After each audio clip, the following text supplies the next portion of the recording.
Imagine a sword so massive that warriors couldn't even wear it on their belt. A blade so long it could strike a mounted samurai clean off his horse from the ground. This isn't fantasy.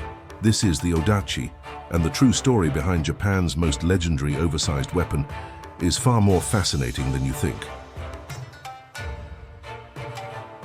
The Odachi, meaning great sword, was exactly what its name promised. Standing over 5 feet long, some reaching nearly 7 feet, these weapons dwarfed the iconic katana.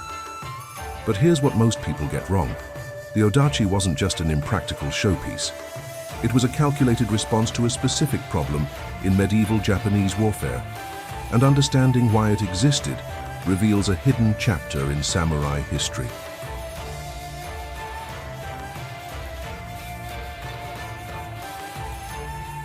To understand the Odachi, you need to picture the battlefield chaos of feudal Japan. During the Nanbokucho period in the 1300s, mounted cavalry dominated warfare. Those samurai on horseback had every advantage: speed, height, and devastating downward strikes. Infantry soldiers with standard katanas faced a brutal reality. Their swords simply couldn't reach mounted opponents effectively. This wasn't just a tactical inconvenience, it was a matter of survival. Cavalry charges could decimate foot soldiers before they got close enough to fight back.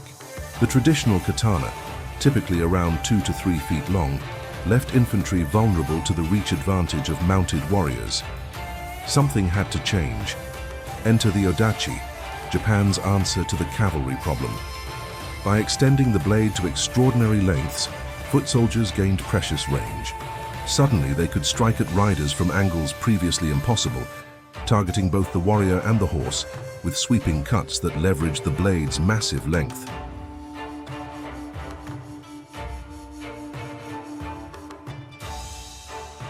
But here's where things get interesting.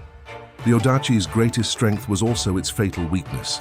These swords were so long that wearing them in the traditional manner, thrust through the belt at the hip, became physically impossible.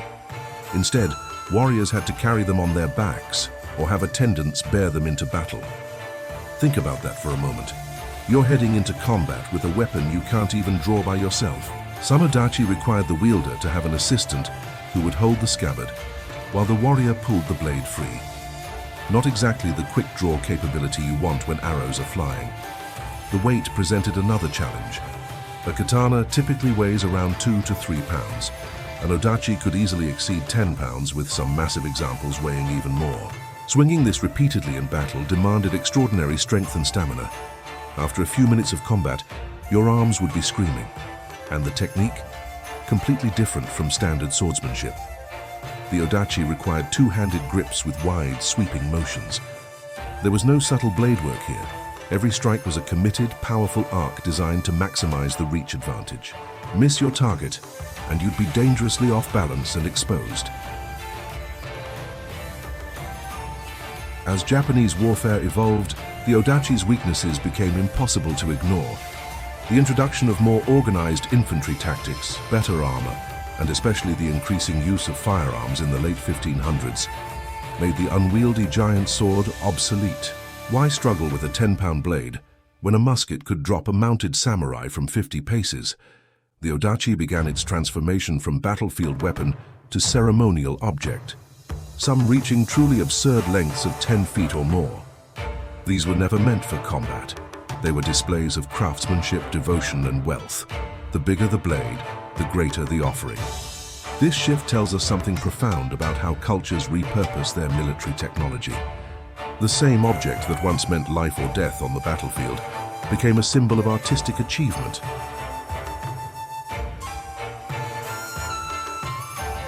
But the Odachi's story doesn't end with obsolescence. Instead, it ascended into legend.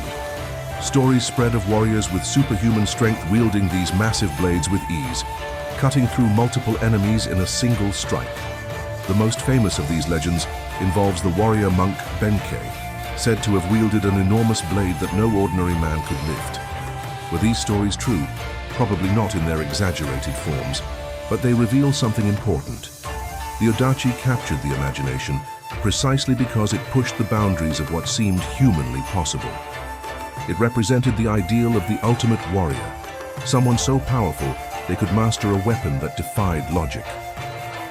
Today, surviving Odachi are treasured museum pieces, each one a testament to the incredible skill of Japanese swordsmiths who could forge blades of such extraordinary size while maintaining structural integrity. Creating an Odachi wasn't just blacksmithing, it was engineering at the limits of medieval technology. The Odachi was too big for practical warfare, too heavy for sustained combat, and too unwieldy for the average warrior. But that's exactly what makes it fascinating. It represents a moment when Japanese warriors asked themselves, what if we just made the sword bigger? The answer was a weapon that lived briefly on the battlefield but forever in legend. Sometimes the most impractical solutions become the most memorable stories.